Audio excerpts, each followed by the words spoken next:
I actually sacrificed battery life over. This right here is the Google Pixel 4a, and I am currently using this in 2026 because of two major reasons, or just rather just one major reason, which is the cameras. I got this phone last year, which is 2025, the beginning of last year. Immediately I left the NYSC camp, and I needed a phone because I did not have a phone. So there were a lot of options, yeah, but like I needed one thing from a phone, which was the cameras, like good cameras for pictures, and this right here could fit my budget at that time, which was right around 165,000 naira. And actually this is my second Pixel 4a in the span of a year, because the first one got stolen, I was robbed, and I had to get the same device because I love the cameras and also my budget. Now there are many things about this Google Pixel 4a I have to say about this phone, but like stay tuned into this video.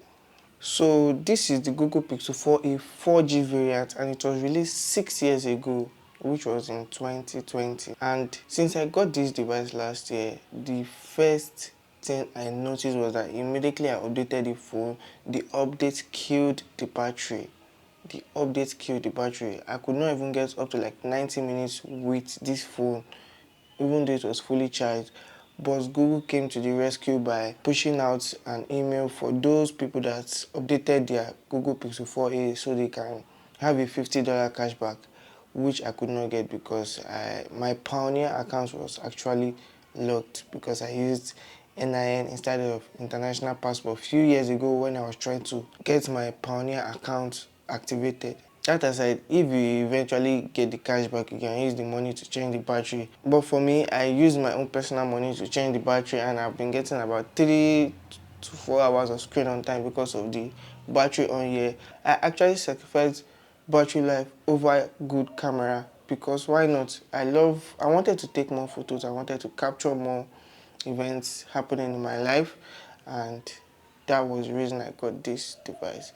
I know there are a lot of issues on this device while I was experiencing it. The first one was the overheating. The overheating was really painful. It was really painful to use. It's still painful to use rather, because you might get to a point while using this device and you might not be able to use your SIM. You cannot use your SIM to browse at all unless you're on Wi-Fi, which I had to even get a 4G Wi-Fi from a network provider. The second thing, I don't know if it's only me that's experiencing it, but like the eSIM, since I put my second SIM as on the eSIM of this device, I have to like go to settings, turn the network to 3G so it can pick the network before I can start browsing, then switch it back to 4G. And if I turn off my mobile data, I have to go through the same process again. Some people see this phone and think it is the iPhone XR, but like I know it has a small design, but like it's really portable. I needed a small phone. I don't like big phones. I don't like Pro Max phones. Maybe I might like them in the future, but currently I love small phones, and that is one of the reasons I got this device. For the software, I am actually stuck on Android 13. I can't go past Android 13 because that is the highest Android I can get on this device. In terms of storage, it's 6 gig of RAM and 128 gig of internal storage, which is already filled up, to be honest. There's no more space. Most of the things that took up my space are the pictures, which was the reason why I got this phone, and some movies. So the main camera at the rear is a 12.2 megapixel camera, and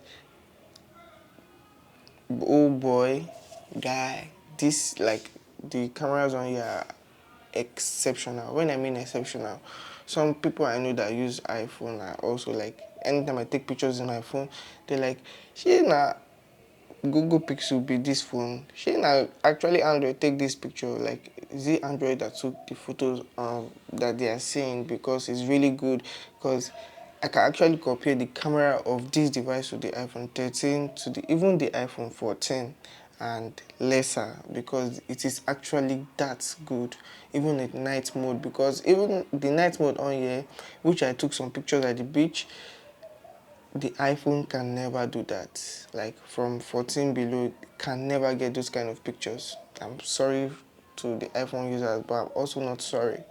Will I recommend you to buy this phone in 2026? No, unless you want to use it as a backup phone for any device. It's just for maybe you want to use to make calls, or like it's just only your phone for pictures. You just want to use it to take pictures. I will actually recommend this phone for you for that reason. Apart from that, nothing else. On the software side, I actually love the Pixel UI. It is. I didn't know I would enjoy it this much. To be fair, it's just okay, but I didn't know that it would be this good. The display on here is a 5.831-inch OLED HDR display. Looks really crispy. Watching movies, I watched War Machine on here on Netflix, and it was amazing. I've used it to watch a series of YouTube videos. All I can say is don't make this device be your main device. That it can be a backup, but if it's your main device, it's a no for me. Thank you guys for hoping. I hope you enjoyed this video. If you did, kindly click on the subscribe button below, like, comment, and share, and I'll see you on my next video.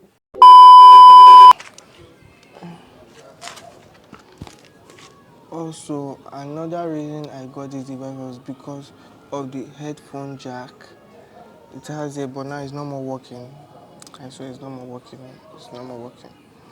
And lastly, the other thing is that brand new devices around the price point of 165,000 naira last year weren't, like, for me, because of, like I said, the camera quality.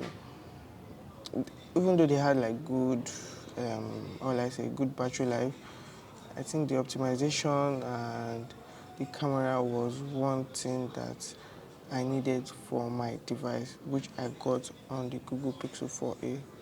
But now I have to switch.